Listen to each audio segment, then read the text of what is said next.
Ogoh-ogoh unik dan nyentrik dengan bahan-bahan ramah lingkungan dibuat siswa-siswi SMP yang tergabung dalam STT Yowane Gang Beten Timbul, Banjarinas Kajekangin Desa Adat Kubu Tambahan Buleleng.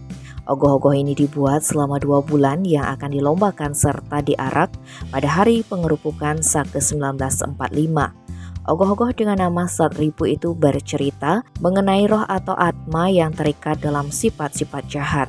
Roh-roh atau atma yang terpenjara dan tidak dapat mengendalikan Satripu dibuat menggunakan luyatnya atau sampah upakara. Seperti bekas canang yang sudah kering ditempelkan di bagian bawah. Kemudian di sela-sela bekas canang tersebut dibuat juga gambaran atma atau roh menggunakan kertas bekas serta di lapisan akhir menggunakan kulit bawang putih. Ketua STT Yowane Gang Beten Timbul, Kadek Satya Saputra, mengatakan benda-benda itu didapat dari pura yang sebelumnya ada odalan. Sementara kulit kesuna didapat dari dagang-dagang di pasar.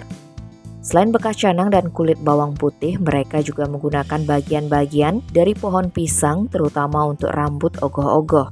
Kemudian untuk hiasan kepala atau mahkota, menggunakan kayu kelapa, daun cemara, bunga jepun kering, serta bungsil atau buah kelapa muda yang sudah kering.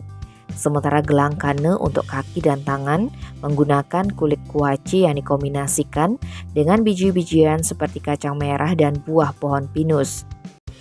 Untuk mewujudkan ogoh-ogoh inovatif dan estetik ini, STT Yowane Gang Beten Timbul hanya menelan dana 1,5 juta rupiah.